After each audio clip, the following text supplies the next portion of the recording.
Hello students, welcome to unique classes of right way. आज बच्चे MME 1 में हम लोग अपना चैप्टर 1 स्टार्ट करने वाले हैं। ठीक है, चैप्टर 1 एमएमई का ये भी करना जरूरी है, इससे भी एग्जाम में क्वेश्चंस आते हैं। कुछ नेसेसरी सफिशिएंट कंडीशन पे आते हैं और एक सेट थ्योरी पे आता है, इनइक्वालिटीज पे आता है। 3 टॉपिक है चैप्टर 1 में, तो 5 से 6 नंबर का क्वेश्चन इससे आ सकता है, 5 to 6 मार्क्स का क्वेश्चन। अब मेरी बात ध्यान से सुनो।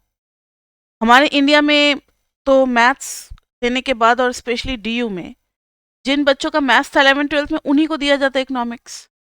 लेकिन बाहर में, इंडिया से बाहर या फिर दिल्ली से भी बाहर, डीयू से भी बाहर, दूसरे यूनिवर्सिटीज़ में ज़रूरी नहीं कि 11-12 में मैथ्स हो ही, नहीं है तो भी इको ऑनर्स करने दिया जाता है।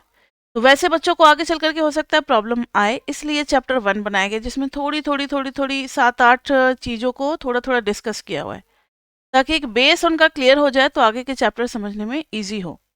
तो आपको कुछ कुछ इजी लग सकता है चैप्टर 1, लेकिन फिर भी हमें कवर अप करना है। चैप्टर 1 हमारे कोर्स में है, क्योंकि आप लोग सभी कोई मैथमेटिकल बैकग्राउंड से आए हो, सब मोर देन 90% होल्डर हो, आपको इजी लगेगा। लेकिन फिर भी एग्जाम के पॉइंट ऑफ व्यू से 3 टॉपिक हैं।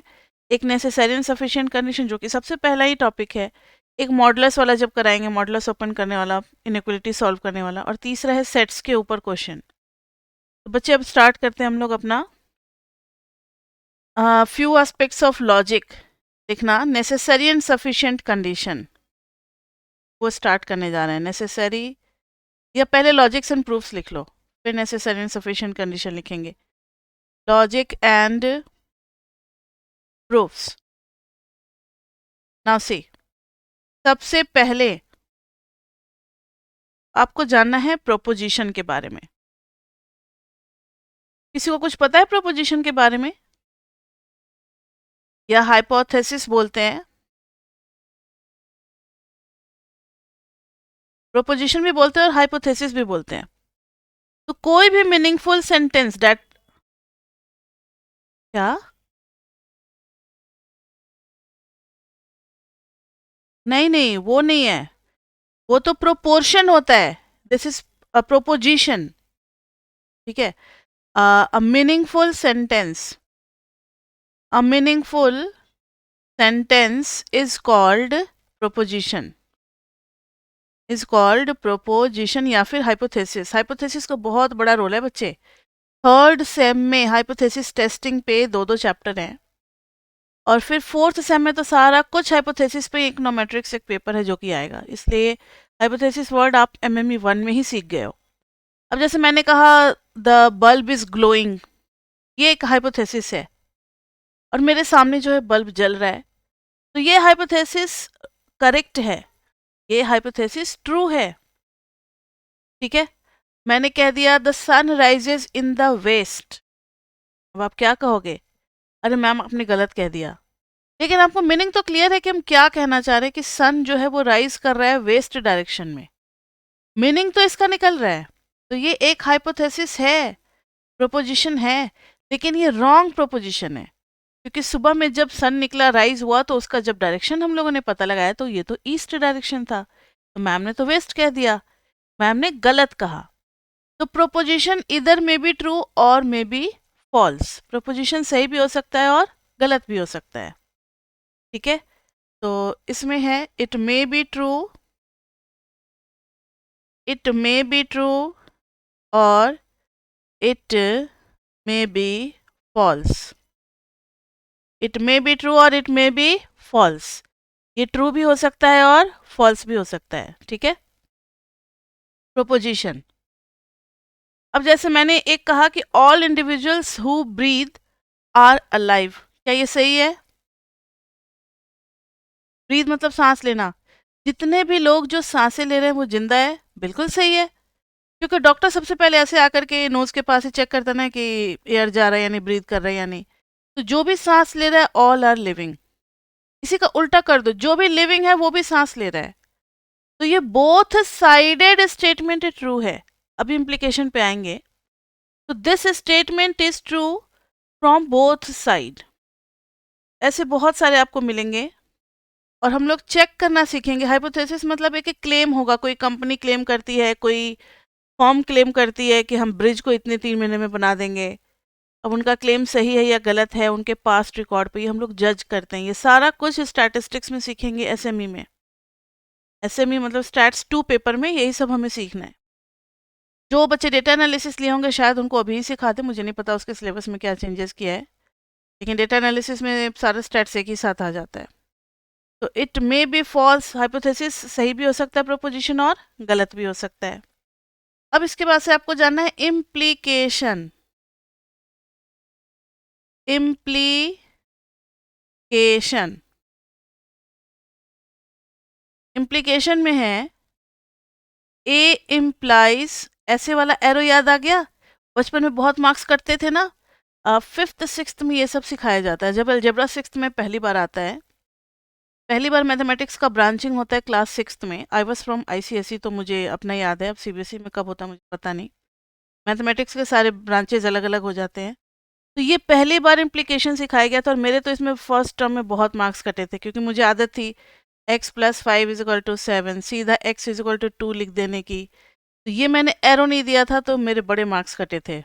मतलब वो मेरे लिए एक लेसन था कि तुमने सब कुछ सही किया है, लेकिन बस एक इम्प्लाइज डेट हर जगह नहीं लगाया, तो आपके मार्क्स कट रहे हैं।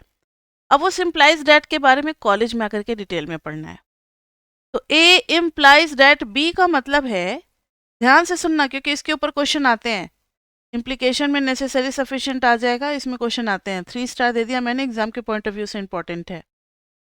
When ever statement A is correct, whenever statement A is correct, then B is also correct. उसको प्रूव करने की जरूरत नहीं है, बी इज ऑल्सो करेक्ट। उसको हम चेक या प्रूव नहीं करेंगे, सीधा प्रोसीड कर जाएंगे, यही मतलब होता है। तो A implies that B, B implies that A, और ए इम्प्लाइज, अच्छा वो वैसे ही लिखते हैं, ए को इसी साइड रहने दो, राइट हैंड साइड से लेफ्ट हैंड साइड, और फिर बोथ साइडेड। मतलब whenever A is true, B is true, B is true, then A is true. इसको बोथ साइडेड इम्प्लीकेशन बोलते हैं। क्या बोलते हैं? Both sided implication arrow, implication arrow. तो बच्चे देखना जरा, इस पे कुछ मतलब ये है, अगर ए इम्प्लाइज बी है, इसमें ए को हम कहते हैं सफिशिएंट कंडीशन। ए को क्या कहते हैं? Sufficient condition, and B is necessary condition. मतलब ए तो होना ही होना है तभी बी होगा, बी हो भी सकता है नहीं भी हो सकता है। तो A is sufficient and B is necessary.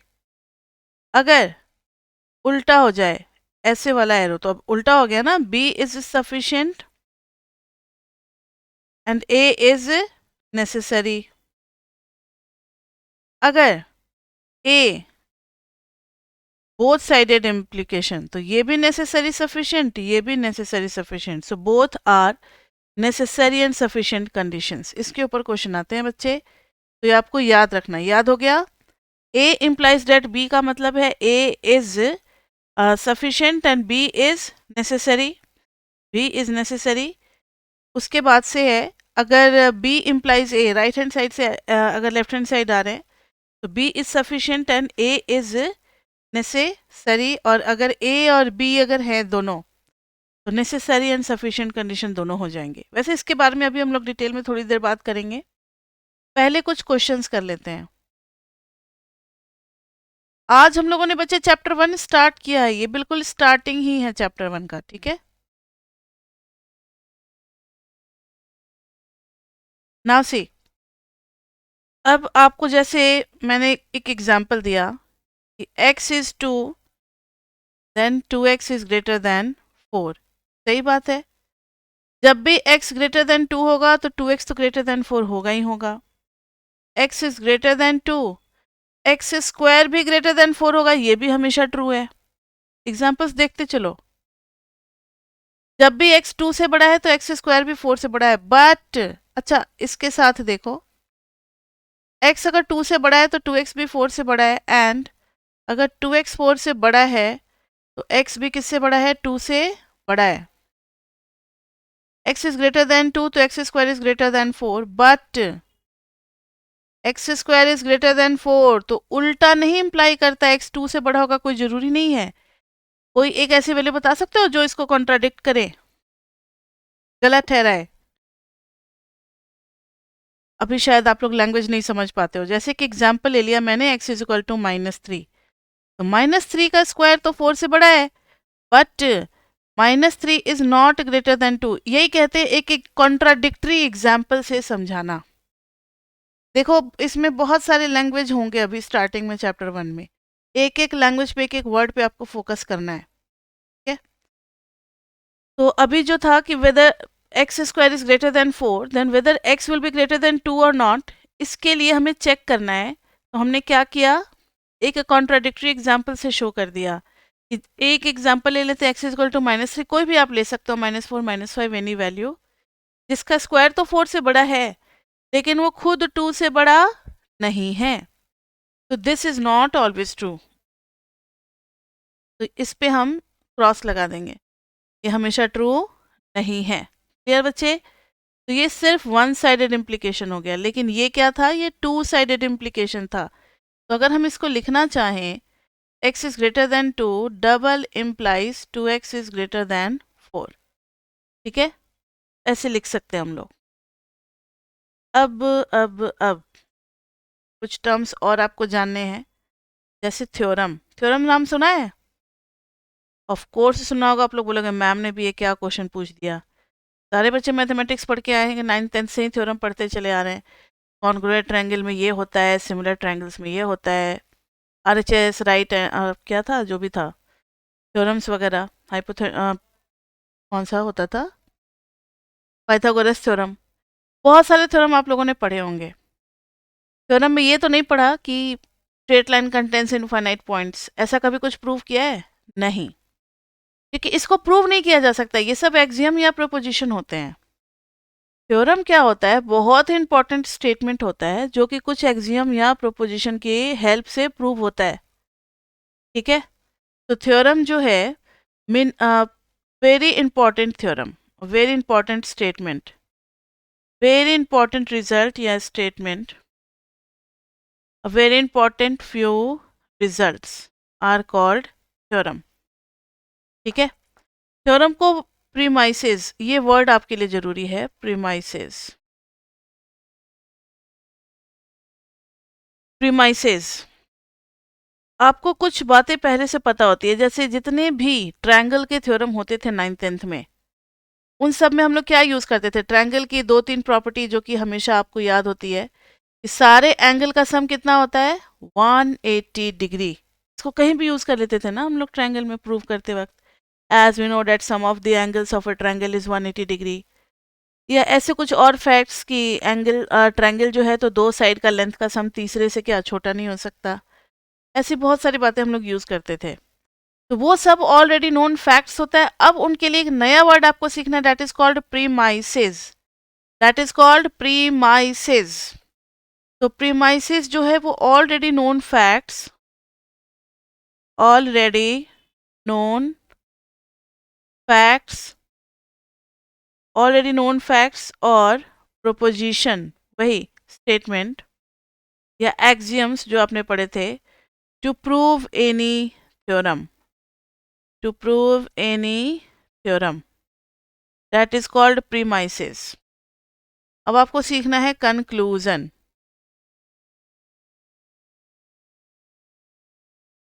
Conclusion, तो ध्यान से सुनो। कंक्लूजन में हो गया वही रिजल्ट जो हम लोग प्रूव करते हैं, रिजल्ट। मान लो जैसे P इम्प्लाइज Q, तो पता है P को क्या कहेंगे और Q को क्या कहेंगे, एनी आइडिया? Q को क्या कहेंगे? कंक्लूजन, मतलब कंक्लूडिंग स्टेटमेंट जो हो गया, that is called conclusion. And P is premises, single statement भी हो सकता है और मेनी स्टेटमेंट भी हो सकता है, P क्वेश्चन पे डिपेंड करेगा, ठीक है? तो आपने अभी तक सीखा प्रोपोजिशन का मतलब, इम्प्लीकेशन एरो का मतलब, अभी इम्प्लीकेशन एरो को डिटेल में पढ़ेंगे मेथड्स ऑफ प्रूफिंग के बाद। और अभी हम लोगों ने नया वर्ड सीखा है, प्रीमाइसेस एंड कंक्लूजन। तो अब आप लोग पहला टॉपिक स्टार्ट करें, मेथड्स ऑफ प्रूफिंग। बच्चे साथ साथ आप लोग लिखते रहना, हम लोग स्पीड थोड़ा मॉडरेट इसीलिए रखते हैं कि आप साथ साथ लिख सको, नहीं तो बहुत सारी बातें हम लोग बोले ही ना, मतलब लिखे ही ना, सीधा बोल करके निकल जाए, वीडियो तो है ही। इसलिए थोड़ा आराम आराम से लिखते हैं, आराम आराम से बोलते हैं, ताकि जो बच्चे साथ में लिख रहे हैं वो अपना भी नोट्स बनाते चलें साथ साथ। मेथड्स ऑफ प्रूफिंग में बच्चे हमें 3 मेथड ऑफ प्रूफिंग पढ़ने हैं। पहला है डायरेक्ट मेथड, डायरेक्ट मेथड। दूसरा है इनडायरेक्ट मेथड, इनडायरेक्ट मेथड। और तीसरा है method of contradiction, method of contradiction. Now see, सबसे पहले हम लोग स्टार्ट करते हैं डायरेक्ट मेथड। डायरेक्ट मेथड में बच्चे आप लोग अपना 10th क्लास का ट्री को याद करें, 11th 12th में भी बहुत सारी चीजें प्रूव की होंगी आपने। डायरेक्ट मेथड में क्या होता है कि एक एलएचएस का स्टेटमेंट उठाते हैं, उसको फिर मैनिपुलेट करते हैं, ये करेंगे तो ये होगा, ये आइडेंटिटी वो आइडेंटिटी करते थे ना, और पहुंच जाते थे हम लोग आरएचएस पे। एलएचएस को उठाया और पहुंच गए कहाँ, आरएचएस पे। That is called direct method. बिना इधर उधर घूमे, बिना इधर उधर की बातें किए सीधा लैंडिंग हो गई आरएचएस पे। That is called direct method या डायरेक्ट मेथड। ठीक है, तो डायरेक्ट मेथड में आपको याद रख लेना है, we start with LHS, we start with LHS and get RHS at end। RHS पे हम पहुंच जाते हैं, that is called direct method. For example, मैंने आपको कहा आप अपने जगह पे ही सभी कोई बैठे रहो, तो मेरी बात सुनो, मैंने आपको कहा you just move 1 kilometre to your right, मतलब आपका जो भी राइट हैंड है उसके डायरेक्शन में आप 1 किलोमीटर मूव करोगे, you will get a metro station. 1 kilometre पे आपको मेट्रो स्टेशन मिल जाएगा। अब बताओ डायरेक्ट मेथड में बच्चे क्या करेंगे, बच्चे मेरा इंस्ट्रक्शन फॉलो करेंगे। मैम ने कहा है अपने राइट पे चलो, वो अपने राइट पे टर्न लेंगे, 1 किलोमीटर तक चलेंगे, मेट्रो स्टेशन मिल जाएगा। तब वो किस नतीजे पे पहुंचेंगे कि मैम का स्टेटमेंट क्या था, सही था, मैम का स्टेटमेंट सही था। वैसे ही होता है मैथ्स में भी, एलएचएस उठाते हैं और अगर आरएचएस पे पहुंच गए तो it is direct proofing. Indirect में क्या होगा, इनडायरेक्ट में क्या होगा कि आप कहोगे कि नहीं मैम की बातें हमेशा सही थोड़ी होती है, कोई एक चीज आप बदल करके चेक करना चाहोगे। तो we start with not P and get Q, या फिर we start with P and get not Q. मतलब किसी एक चीज को बदल देते हैं और दूसरा भी बदल जाता है, तो इसका मतलब ये इनडायरेक्ट मेथड से प्रूफ हुआ। कुछ नहीं समझ में होगा, अब मेरे वही एग्जाम्पल फिर से सुनो। मैंने आपको कहा कि आप अपने राइट में 1 किलोमीटर जाओ, आपको मेट्रो स्टेशन मिलेगा। कुछ बच्चे कहेंगे कि अरे 1 किलोमीटर जाने पे मेट्रो स्टेशन नहीं मिलेगा, मैंने उनको राइट में चलने को कहा था, वो किधर चले, लेफ्ट में चल दिए। वो लेफ्ट में चलते गए चलते गए चलते गए, 1 किलोमीटर 2 किलोमीटर हो गया, मेट्रो स्टेशन नहीं मिला। तब वो थक हार करके क्या मानेंगे कि मैम की बात क्या थी, सही थी। जब राइट में नहीं मिला तो लेफ्ट में तो मिलेगा ही मिलेगा। लेकिन इनडायरेक्ट मेथड में हमें ये कंफर्म है कि 1 किलोमीटर के अंदर में कहीं ना कहीं है मेट्रो स्टेशन, तभी तो। ठीक है, तो आप मैंने राइट में चलने को कहा था, आप लेफ्ट में गए, यानी आपने नॉट पी चूज किया। आपने क्या चूज किया, नॉट पी। अच्छा, sorry, not P and get not Q. Metro station भी नहीं मिला, आपने मेरा डायरेक्शन नहीं चूज किया तो आपको मेट्रो स्टेशन भी नहीं मिला। तो लास्टली आपने क्या कंक्लूड किया कि P इम्प्लाइज Q। इसका मतलब है P implies Q, not P, इसमें तो एक ही चीज़ है, इसको छोड़ दो। ठीक है, नॉट P से स्टार्ट करते अगर नॉट Q तक जाते हैं, इसका मतलब कि अगर हमने P लिया होता तो हम Q तक पहुंचे होते। अगर मैम के कहे अनुसार अगर हम लेफ्ट डायरेक्शन में गए होते तो after 1 kilometre we would have got metro station. तो ये मेथड कहलाता है इनडायरेक्ट मेथड। अभी करेंगे क्वेश्चन तीनों के ऊपर, क्लियर हो जाएगा। तीसरा लिखना, method of contradiction. Method of contradiction.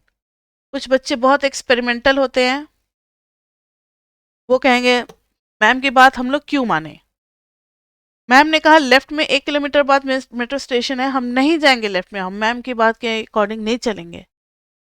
और वो पहले से ही एज्यूम कर लेंगे, वी प्री एज्यूम कि नॉट पी भी दे रहा है क्यू, या फिर कुछ पी जो है वो भी नॉट क्यू दे रहा है, नॉट पी से भी क्यू मिल रहा है या फिर पी से भी नॉट क्यू मिल रहा है, प्री एज्यूम कर लेते हैं। And at last we get contradiction, at last we get Contra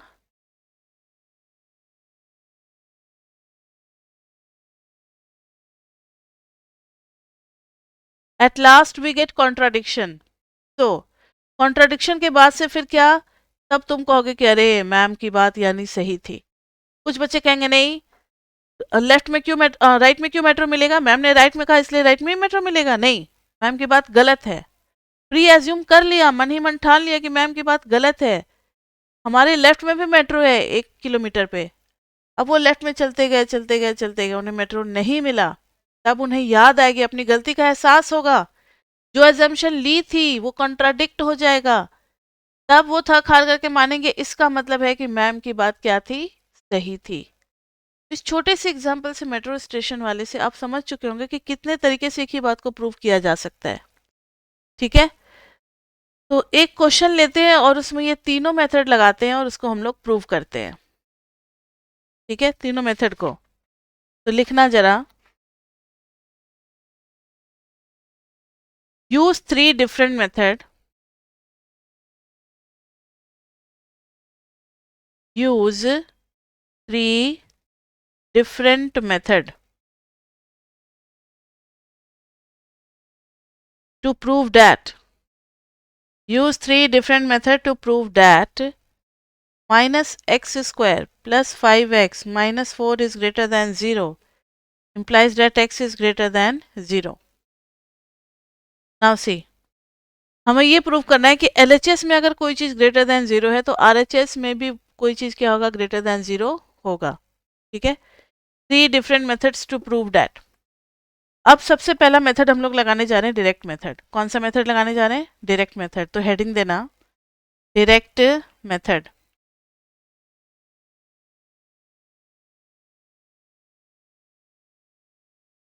direct method, direct method में मैंने आपको क्या बताया था बच्चे, बताना कि हम लोग LHS से स्टार्ट करेंगे।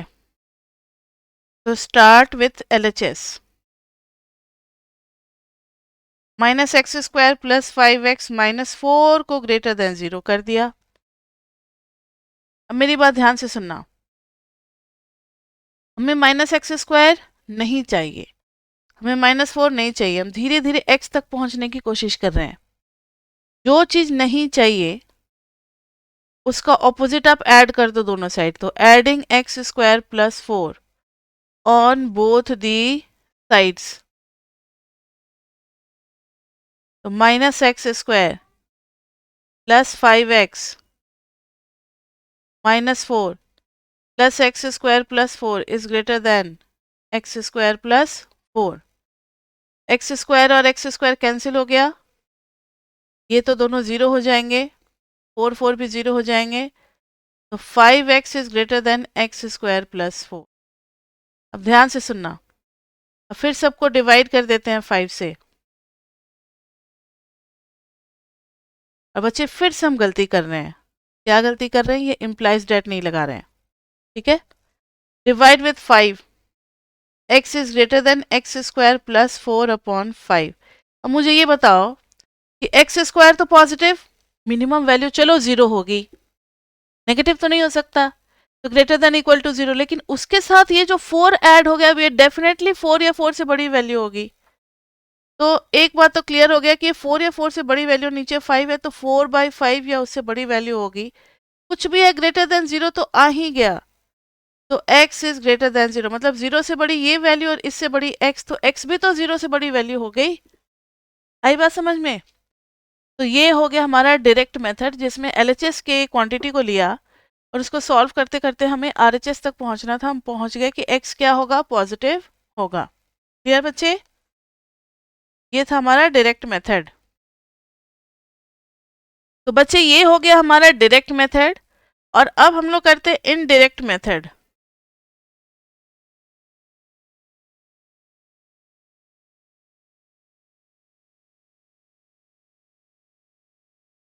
इनडायरेक्ट मेथड में याद रखो कि हमें करना क्या है। हमें करना ये है, बहुत पीछे चला गया, इसको एक बार और हम स्टेटमेंट को कॉपी कर देते हैं। हमें ये प्रूव करना है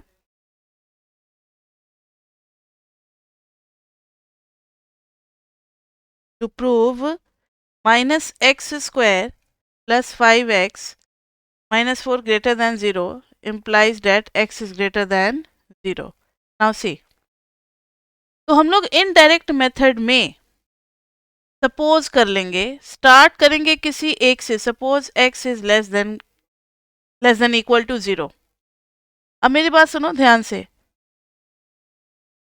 x इज ग्रेटर देन 0, हमें प्रूव करना है कि ये चीज पॉजिटिव होगी, x भी पॉजिटिव होगा। बोलते नहीं, हो सकता है x नेगेटिव भी आ जाए, एक बार चेक करके तो देखते हैं कि LHS में अगर पॉजिटिव क्वांटिटी है, हो सकता है कि RHS का भी नेगेटिव भी आ जाए। एक बार चेक करके देख लेते हैं बच्चे, ऐसा होता है या नहीं। तो हमने सपोज कर लिया x is less than equal to 0। अब नेगेटिव x के लिए भी ये चीज पॉजिटिव हो सकता है, हम लोग ऐसा एज्यूम कर रहे हैं। ठीक है, करें, अब इससे यहां तक पहुंचना है। x is less than equal to 0, तो मुझे बताओ कि 5x भी लेस देन इक्वल टू 0, क्योंकि 5 से मल्टीप्लाई करेंगे पॉजिटिव से तो भी क्या आएगा, नेगेटिव ही आएगा। जब x नेगेटिव है तो उसका 5 टाइम्स भी नेगेटिव होगा। ध्यान से सुनो, साथ ही साथ माइनस एक्स स्क्वायर भी नेगेटिव कंफर्म, क्योंकि X square is greater than equal to 0, और बाहर में जो माइनस लगा हुआ है वो उसको क्या कर देगा, नेगेटिव। अब -4 ये भी क्या हो गया, नेगेटिव। खैर यहाँ पर इज इक्वल टू नहीं लगाते क्योंकि ये तो कांस्टेंट है। अब मेरी बात ध्यान से सुनो, तीन नेगेटिव का सम क्या होगा, 5x, पहले माइनस एक्स स्क्वायर को लिख देते हैं, सेम टू सेम एक्सप्रेशन दिखेगा, minus x square plus 5x minus 4। अब बताएं क्या ये नहीं होगा लेस देन, अब लेस देन 0 कर दो। इक्वल टू भी हो सकता है क्योंकि इनकी वैल्यूज हो सकती है कि +4 या कुछ इस तरीके से, नहीं नेगेटिव ही होगा। ठीक है, तो ये क्या आ जाएगा बताओ बच्चे, हमारा less than equal to 0, less than equal to 0। तो हम किस नतीजे पे पहुंचे हैं कि हम नॉट p नॉट q आ रहा है, नॉट q ले रहे हैं तो नॉट p आ रहा है, यानी दोनों एक दूसरे का नॉट नॉट से रिलेटेड है। सो bye indirect method,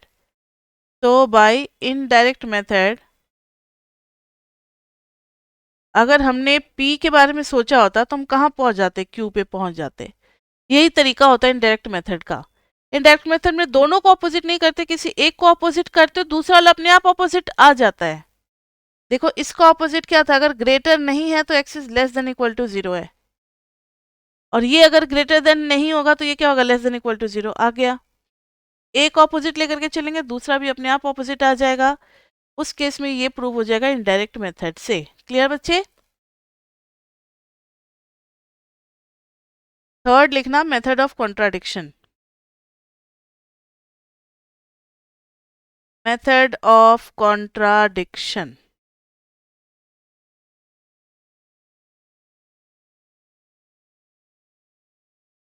method of contradiction में देखिए बच्चे,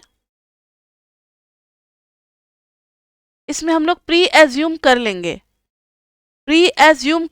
इसमें कोई एक स्टेटमेंट, मतलब the given statement is not true, तो assume that the given statement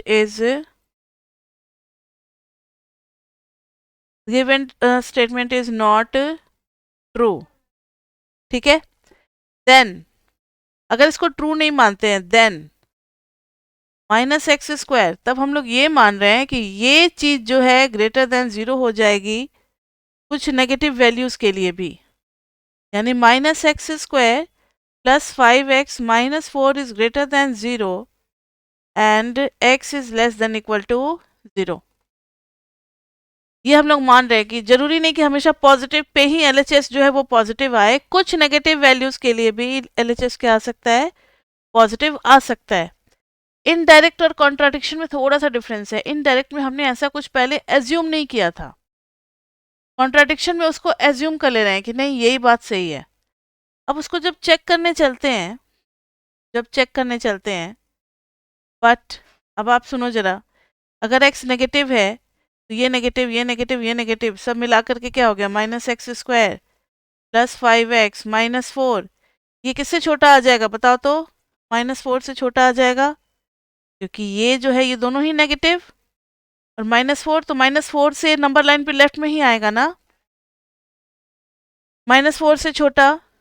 तो और हमने तो माना था कि ये ग्रेटर देन 0 आना चाहिए, सो वी गॉट कॉन्ट्राडिक्शन। समझ में आ गई बात, कॉन्ट्राडिक्शन कहाँ मिला और कैसे मिला।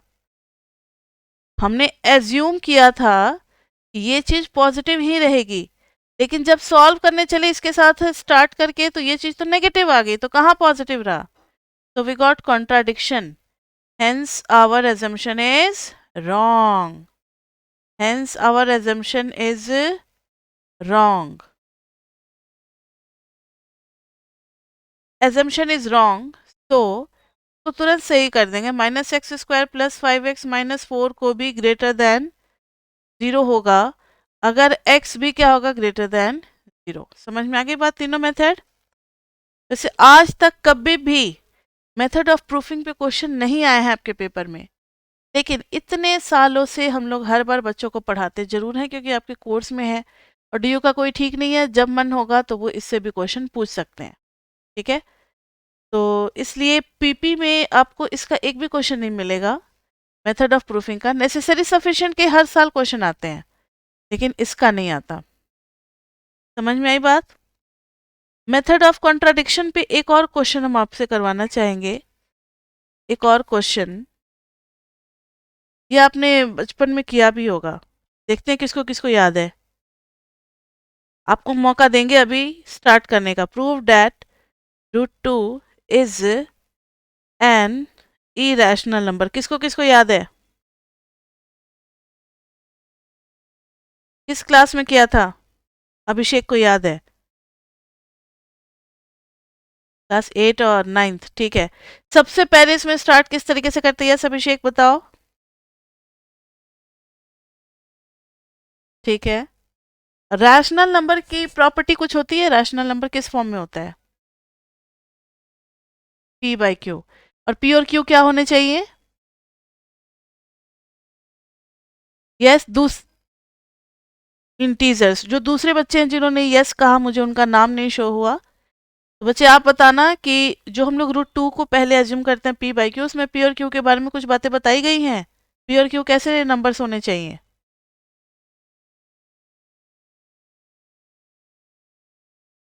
ठीक है, आपने इंटीजर्स बोला लेकिन वो गलत है, ध्यान से सुनो। अब थोड़ा सा कॉन्सेप्ट अब आपको हमेशा के लिए याद रहेगा। कोई भी रैशनल नंबर बोलो, जैसे 5, तो हम 5 को 5/1 लिख सकते हैं, ये इंटीजर है और ये इंटीजर है। अगर मैंने 12 या ऐसे कुछ लिख दिया रैशनल नंबर में, 2.4/3.6, अब बताओ 2.4 तो इंटीजर नहीं है, 3.6 तो इंटीजर नहीं है, फिर भी ये रैशनल नंबर तो है। तो रैशनल नंबर के लिए जरूरी नहीं कि ये हमेशा, अच्छा क्या हम बोलना चाह रहे थे, को प्राइम्स बोलना चाह रहे थे, रुक जाओ रुक जाओ, अभी तो इंटीजर नहीं है, लेकिन जब आप डेसिमल हटाओगे तो ध्यान से सुनना, ये 24/36 हो जाएगा। अभी और इसको सिंप्लीफाई करो, 12 2 जा और 3 जा, ये जो फाइनली 2 और 3 आया है, तो 2 और 3 को प्राइम्स है एक दूसरे के लिए। को प्राइम वर्ड बोलना जरूरी है। को प्राइम का मतलब होता है ऐसे को प्राइम इंटीजर्स बोले या को प्राइम नंबर्स बोले, ऐसे नंबर्स जिनका कॉमन फैक्टर 1 के अलावा कुछ भी नहीं है। अब जैसे 16 और 25 आर को प्राइम्स, क्योंकि इनमें कुछ भी कॉमन नहीं है। 16 is a composite number, 25 is a composite number, बहुत सारे फैक्टर्स हैं इनके, लेकिन जब पेयर वाइज देखोगे तो 16 एंड 25 आर को प्राइम्स। तो ठीक है, आपने जो रैशनल नंबर के बारे में बोला कि p और q जो है वो इंटीजर्स होंगे, लेकिन इंटीजर्स के साथ साथ वो दोनों को प्राइम्स भी होने चाहिए, ये बहुत जरूरी है। अब ध्यान से सुनो, लास्टली सब को प्राइम्स होंगे ही होंगे। जैसे 5 और 1 ये दोनों भी को प्राइम्स है। तो इसमें देखो स्टार्ट कैसे करते हैं, कॉन्ट्राडिक्शन से प्रूव करेंगे। Let root two be a rational number, then root two को हम लिख सकते हैं p by q, where p q belongs to integer and are co-primes with q not equal to 0। अब आप स्क्वायर कर दो दोनों साइड, स्क्वायरिंग बोथ साइड्स। तो आपको रूट टू का स्क्वायर क्या मिलेगा 2, और उधर क्या मिलेगा p square by Q square. तो p square is equal to मिल गया 2q स्क्वायर।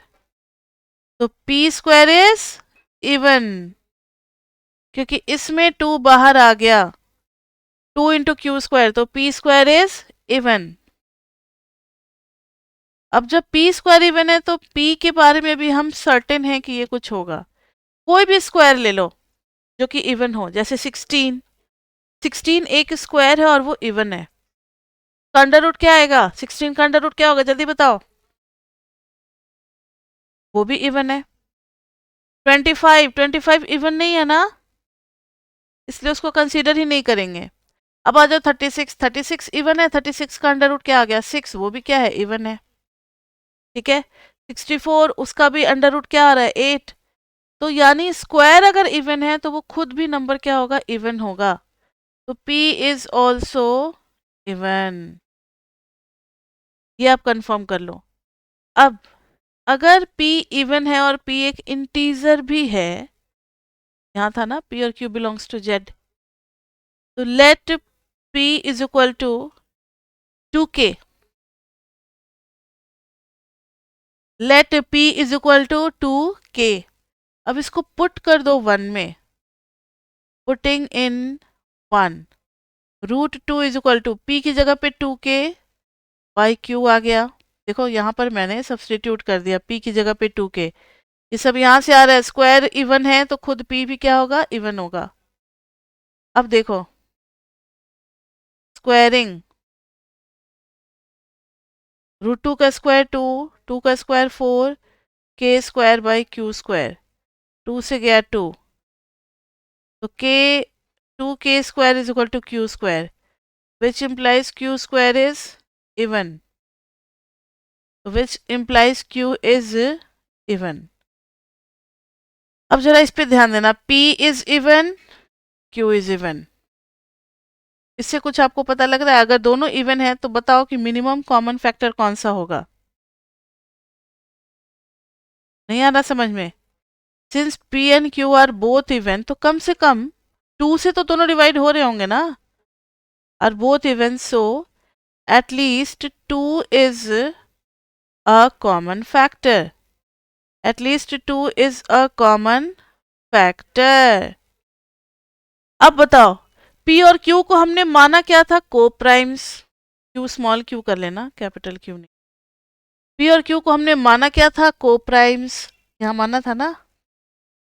लास्ट में आ गया कॉमन फैक्टर 2, कॉमन फैक्टर 2, तो p and q are no more coprimes, तो p and q are no more coprimes, p और q जो है वो को प्राइम्स नहीं है, को प्राइम्स नहीं है तो हमारा assumption गलत हो गया। तो आवर assumption is wrong, तो our assumption is wrong, hence root 2 जो सबसे पहले हमने एज्यूम किया था उसी को पलट देंगे, तो root 2 is a rational, sorry हमने root 2 is an irrational number, root 2 is not a rational number लिखने से अच्छा है root 2 is an irrational number आप लिख दो। ठीक है, तो आप लोगों ने हो सकता है कि पहले भी प्रूफ किया होगा लेकिन को प्राइम्स वर्ड यूज नहीं किया होगा, लेकिन अब को प्राइम्स के साथ आपको यूज करना है। जब ऐसा कोई स्टेटमेंट और हमें समझ में ना आए कि हमें कहाँ से स्टार्ट करना है, जैसे देखो √2 इज एन इरेशनल नंबर, इसमें क्या एलएचएस होगा क्या आरएचएस होगा, इसमें कुछ है एलएचएस और आरएचएस नहीं है ना।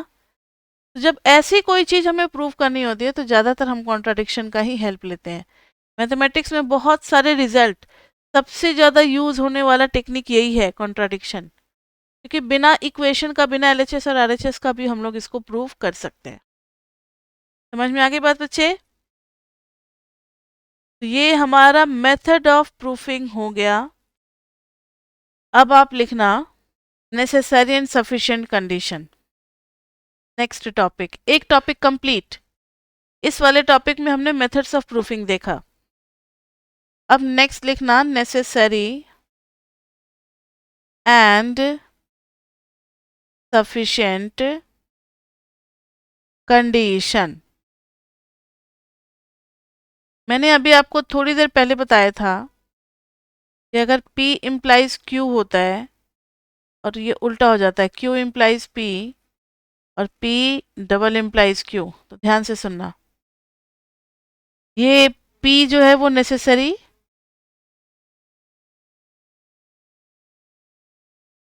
और Q क्या हो गया, सफिशिएंट। नहीं, उल्टा बोल दिया मैंने, उल्टा बोल दिया। P इज सफिशिएंट और Q क्या हो गया, नेसेसरी। इधर क्या बोलेंगे, P is necessary and Q is sufficient. और यहां पर तो बच्चे दोनों P and Q both are necessary and sufficient. तो P डबल इम्प्लाइज Q का मतलब है कि P नेसेसरी और सफिशिएंट दोनों है, Q भी नेसेसरी एंड सफिशिएंट दोनों है। इस पे क्वेश्चन आते हैं, एक और तरीके से क्वेश्चन आता है, P इज ट्रू और यहां पर हम लगाते हैं only if Q is true. तो P is true only if Q is true. एक स्टेटमेंट यहां यूज करते हैं, P is true if Q is true, और यहां है P is true if and only if Q is true. समझ में आ रही है बात? यहां पर P इज ट्रू, इसका मतलब हुआ only if Q is true. और यहां हो गया P इज ट्रू, P ही लिखेंगे स्टेटमेंट में, इफ Q इज ट्रू। और यहां हो गया P is true if and only if Q is true. ठीक है बच्चे? तो ये याद रख लो आप, स्टेटमेंट हमेशा आपका P से ही स्टार्ट होगा। स्टेटमेंट कहाँ से स्टार्ट होगा, हमेशा P से ही स्टार्ट होगा। मतलब यही P इज ट्रू ही लिखेंगे हर बार, P इज ट्रू ही लिखेंगे। ऐसा नहीं कि एरो का अगर डायरेक्शन बदल गया, क्या खुल गया जस्ट, अगर एरो का डायरेक्शन बदल गया तो अब हम दूसरे तरीके से लिख दें, वो नहीं करना है आपको। स्टार्ट हमेशा किससे करना है, P से ही करना है। तो अब देखो जरा, कुछ क्वेश्चंस इस पे हम लोग करने लायक हो गए हैं।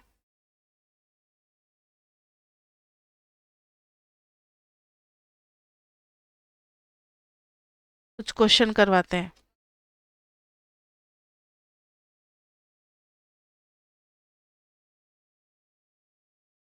एक क्वेश्चन इस पे कर लेते हैं, और याद रहे इससे क्वेश्चन जरूरी नहीं कि सिर्फ फर्स्ट चैप्टर से ही आए। नेसेसरी एंड सफिशिएंट को पूरे एमएमई के सिलेबस से भी कवर कर लेता है। मतलब एक स्टेटमेंट मैक्सिमा मिनिमा का दे दिया, एक स्टेटमेंट एजिम्प्टोट का दे दिया, एक स्टेटमेंट लिमिट का दे दिया, एक स्टेटमेंट क्वाड्रेटिक ऑप्टिमाइजेशन से दे दिया। मतलब पी और क्यू उनके पास बहुत सारे ऑप्शंस होते हैं, वो किसी भी चैप्टर से उठा सकते हैं। तो लॉजिक तो खैर हमारा चैप्टर 1 का ही लगेगा, लेकिन हमें नॉलेज होगा तभी तो हम डिसीजन ले पाएंगे ना कौन से यूज करना चाहिए। तो फुल सिलेबस से आता ही है नेसेसरी एंड सफिशिएंट। अभी फिलहाल प्रैक्टिस कर लो, लेकिन एग्जाम में पूरा नॉलेज के बाद ही होगा। यहाँ दिया हुआ x इज इक्वल टू √4, हमें बीच में फिलअप करना है इफ एंड ओनली इफ, और नेसेसरी सफिशिएंट भी बताना है, दोनों काम करना है।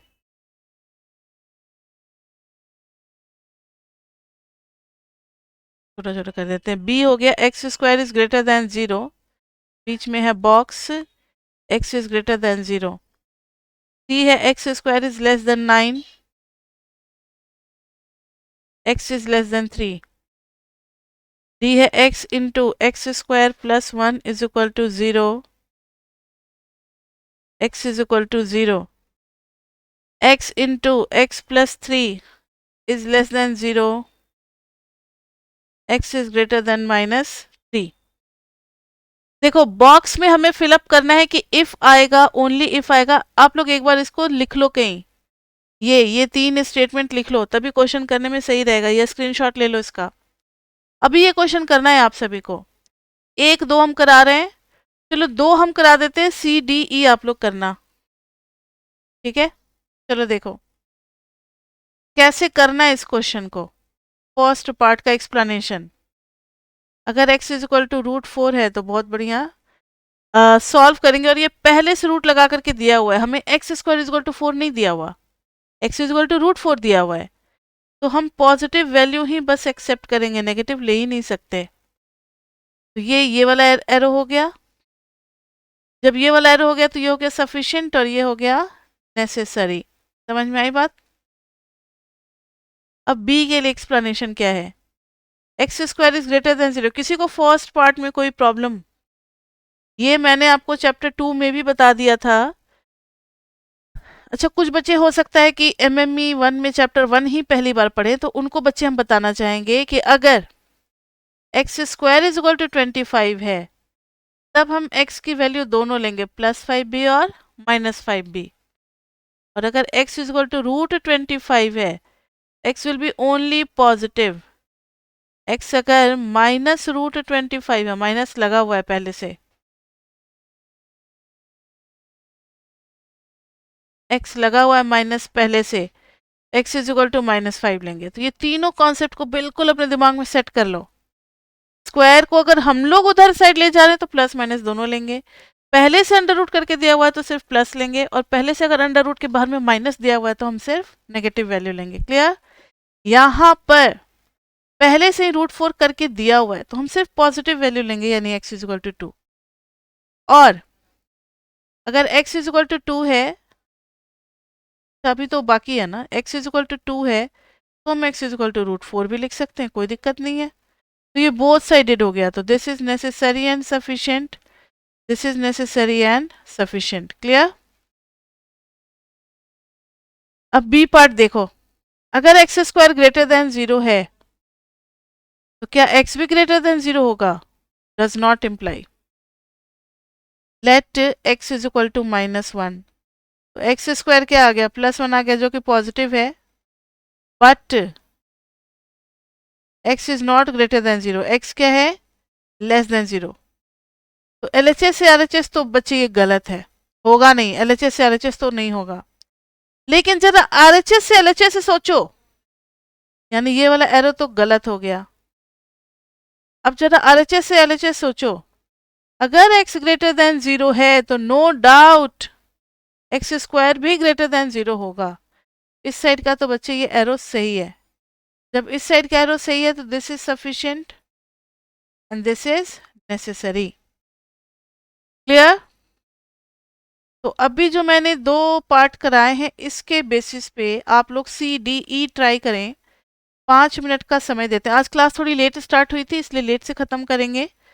तो इस क्वेश्चन के बाद हो जाएगा ये कंप्लीट हमारा, इस क्वेश्चन के बाद, ठीक है। आज की क्लास ख़त्म हो जाएगी, तो आप लोग CDE बच्चे ट्राई करें।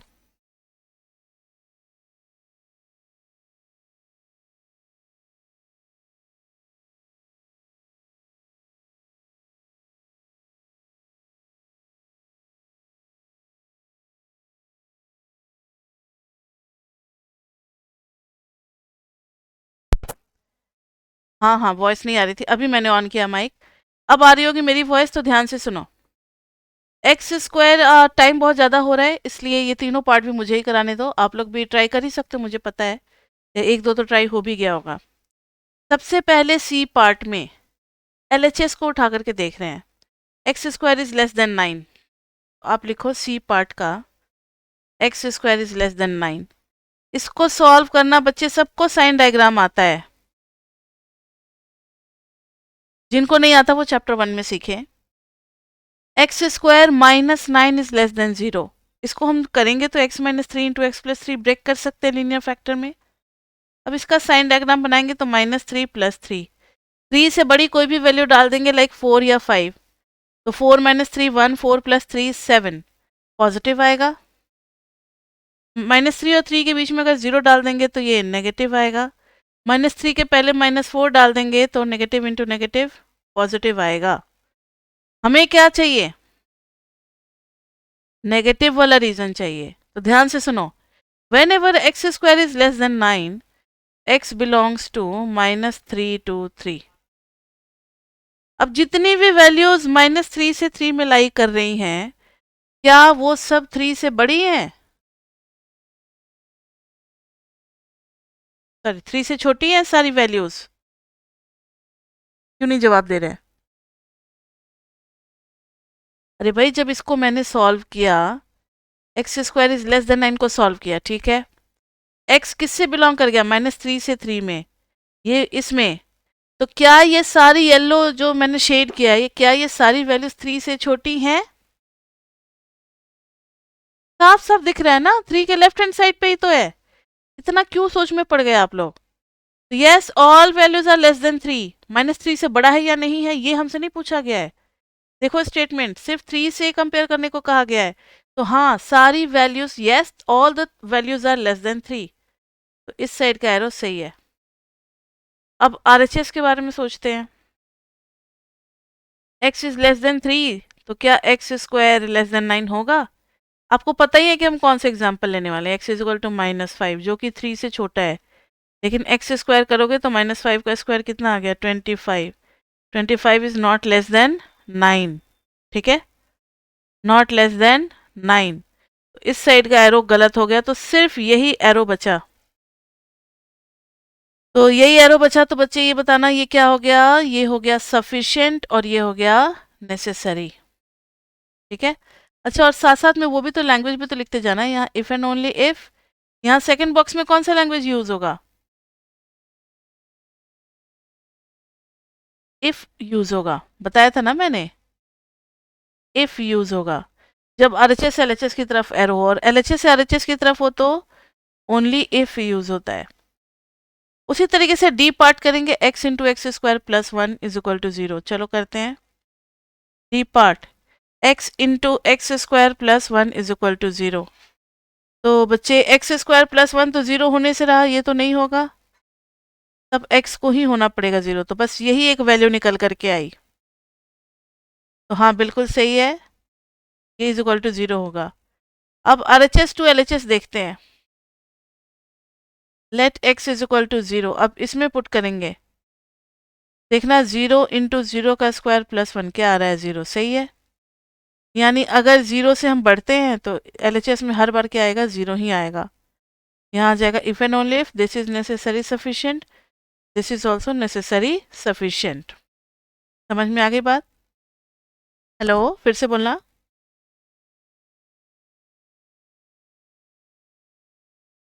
नहीं, आप अपना माइक जो है ना माउथ के पास रखो, ये प्रॉब्लम होती है। थोड़ा लाउडली बोलो।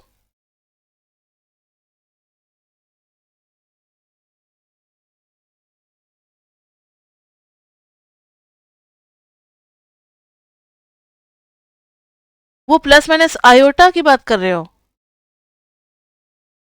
आयोटा नहीं लेना ना, हम लोग नंबर रियल नंबर सिस्टम में काम करें, कॉम्प्लेक्स का लेना ही नहीं है, ठीक है।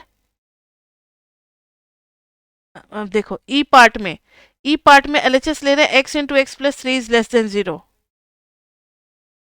ई पार्ट में है x into x plus 3 is less than 0। फिर यहाँ पर देखो तो जरा, एक x की वैल्यू 0 मिल रही है, एक x की वैल्यू -3 मिल रही है, तो -3 और 0। अब 3 इंटरवल है, जरा साइन चेक करना है इसका एक्सप्रेशन का। 0 से बड़ी वैल्यू डालेंगे तो पॉजिटिव, -3 और 0 के बीच में जैसे -1 डाल दिया, -1 तो ये आ गया नेगेटिव, -3 से पहले तो 2 नेगेटिव मिल करके पॉजिटिव, नेगेटिव के लिए क्या हो जाएगा, ये वाला रीजन हमारा आ गया, -3 से 0। अब इन्होंने क्या पूछा है जरा उस पर भी तो ध्यान दें। अच्छा हाँ, क्या सारी वैल्यूज -3 से बड़ी है जो भी सॉल्व होकर के आए? यस, देखो ना, सारी वैल्यू क्या है, -3 से बड़ी है, तो हम लेफ्ट टू RHS का एरो दे देंगे। अब जरा RHS से LHS के बारे में सोचो। इन्होंने कहा है कि x इज ग्रेटर देन -3, तो हमें चेक करना है x into x plus 3 negative है या नहीं। तो अब आपको जब पता है कि सिर्फ इसी रीजन में सेटिस्फाई करना है, तो आप जानबूझ करके -3 से बड़ी वैल्यू इधर से कोई ले लो ना, x इजक्वल टू 5 ले लिया, तो 5 into 5 plus 3 not less than 0, यानी RHS से LHS नहीं होगा, ये वाला एरो नहीं होगा। तब हम इसमें यूज करेंगे ओनली इफ, ओनली इफ, और ये हो जाएगा सफिशिएंट और ये हो जाएगा नेसेसरी। समझ में आ गई बात? तो इस तरीके से किसी भी स्टेटमेंट में डिसाइड करना पड़ सकता है हमें, maxima, minima, mean value theorem, कोई भी टॉपिक कहीं से भी आ सकता है। अब इस चैप्टर में कुछ कुछ रह गया है, लाइक क्लास 2 में जो हम लोग करेंगे वो हम आपको बता दें। क्लास 2 चैप्टर 1 कॉन्सेप्ट्स, जिसमें हम लोग करेंगे, रह गया है अभी हमारा रियल नंबर सिस्टम करेंगे, पहले समझाएंगे। नंबर सिस्टम के बाद मैथमेटिकल इंडक्शन, आप सबको आता है मैथमेटिकल इंडक्शन, लेकिन एक बार फिर से हम थोड़ा सा रिवाइज करवा देंगे। मैथमेटिकल इंडक्शन के बाद होगा इनइक्वलिटीज और एब्सोल्यूट वैल्यूज। इनइक्वलिटीज से आता है बच्चे क्वेश्चन पेपर में, आना ही आना है, इनइक्वलिटीज एंड एब्सोल्यूट वैल्यूज। उसके बाद से हो जाएगा set theory and relation, set theory and relation. तो इतने टॉपिक्स रह गए, देखते हैं नेक्स्ट क्लास में हम लोग कहाँ तक आते हैं। ठीक है, तो बच्चे अभी के लिए इतना ही, फिर मिलते हैं हम लोग नेक्स्ट क्लास में, तब तक के लिए बाय बाय बाय बाय।